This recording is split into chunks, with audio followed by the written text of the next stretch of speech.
शांति। 2 नवंबर 2024 की मुरली से 20 पॉइंट। तो आइए जानते हैं बाबा ने आज की मुरली में हमारे लिए क्या ज्ञान दिया है। पहला पॉइंट है, मीठे बच्चे, संगम युग तकदीरवान बनने का युग है। इसमें तुम जितना चाहो उतना अपने भाग्य का सितारा चमका सकते हो। अर्थात संगम युग ही चारों युगों में एक ऐसा युग है जब स्वयं परमात्मा धरा पर अवतरित होकर के आते हैं और हमें ज्ञान देते हैं। और किस विषय का ज्ञान देते हैं कि हम अपने भाग्य को कैसे ऊंचा बना सकते हैं, कैसे अपने जीवन को सफलता की ऊंचाइयों पर ले जा सकते हैं। ये ज्ञान परमात्मा हमें संगम युग पर ही आकर देते हैं और हम जितना चाहें उतना अपने भाग्य का उदय कर सकते हैं। कैसे? हम परमात्मा को जितना जितना याद करेंगे उतना उतना हमारे भाग्य का उदय होता जाएगा। दूसरा पॉइंट है, सुखधाम के वर्षे का पूरा अधिकार लेने के लिए संगम पर रूहानी जादूगर बनना है।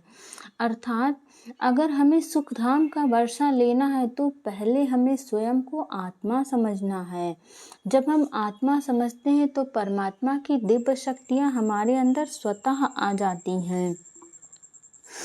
इसी शक्तियों के द्वारा, इसी परमात्मा की याद के द्वारा हम सुखधाम का वर्षा ले सकते हैं।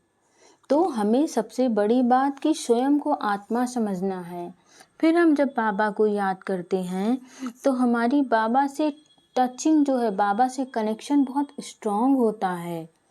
तीसरा पॉइंट है, स्वदर्शन चक्रधारी बन स्वयं को लकी सितारा बनाना है।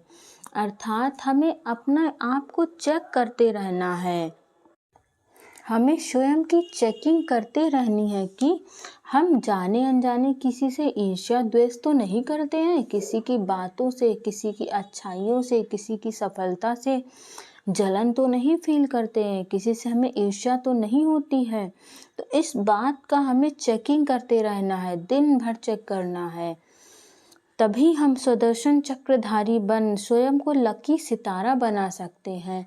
जब हम परमात्मा की गुण शक्तियाँ अपने अंदर धारण करेंगे, और ये धारण तभी होगी जब हम अपने आप की चेकिंग करते रहेंगे। और फिर आप स्वतः ही बहुत भाग्यशाली बन जाएंगे अगर आप दूसरों से कोई ईर्ष्या द्वेष नहीं करते, कोई गलत काम नहीं करते हैं। तो हमें इस बात की चेकिंग करनी है। अगला पॉइंट है, दृढ़ संकल्प की तीली से आत्मिक बॉम्ब की आतिशबाजी जलाने वाले सदा विजयी भव। आज बाबा ने हमें बहुत विशेष पॉइंट बताई है कि जब हम किसी भी काम में दृढ़ संकल्प ले लेते हैं किसी भी काम को करने का, तो वहाँ हमारी सफलता निश्चित होती है। और बाबा ने तो स्वयं कह दिया है कि सदा विजयी भव। अगर हमने किसी भी काम में दृढ़ संकल्प ले लिया है तो हमारी विजय निश्चित है। लेकिन आपको इस बात का जरूर ध्यान रखना है कि उस काम से किसी का बुरा नहीं हो रहा हो। अगर किसी भी चीज़ से किसी दूसरी आत्मा को तकलीफ होगी तो आपको उसमें सफलता मिलनी मुश्किल हो जाती है। फिर आप कहते हैं कि बाबा तो यूं ही बताते हैं, वो बातें हमारे साथ काम नहीं करती हैं। यही रीज़न होता है। पहली बात तो हमें सबसे बड़ी चीज़ प्लस पॉइंट है कि किसी से भी किसी प्रकार का ईर्ष्या द्वेष जलन नहीं रखना है। सबको सफल होते हुए देख करके आपको भी खुश होना है। जब आप अपने अंदर ये भावना ले आते हो, फिर आप दृढ़ संकल्प के साथ जो भी काम करते हो उसमें आपकी सफलता निश्चित है। लास्ट पॉइंट है, किसी विशेष कार्य में मददगार बनना ही दुआओं की लिफ्ट लेना है। अगर आपके आसपास कोई भी आत्मा है, उसे किसी भी प्रकार की मदद की आवश्यकता है तो आप उसकी मदद ज़रूर करिए।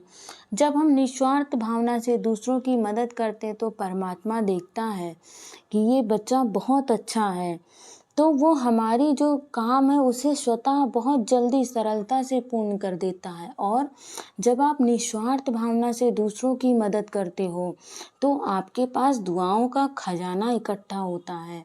और इस बात में कोई दो राय नहीं है कि जो काम इस संसार की बड़ी से बड़ी शक्तियाँ नहीं कर सकती हैं, वो आपकी दुआएं कर देती हैं। इसलिए आपको दुआओं का खाता ज़रूर इकट्ठा करना है। और प्लीज़ आपको ये वीडियो अच्छी लगी हो तो लाइक, सब्सक्राइब एंड शेयर ज़रूर करिए। आपकी सपोर्ट की ज़रूरत है। Thank you. ओम शांति।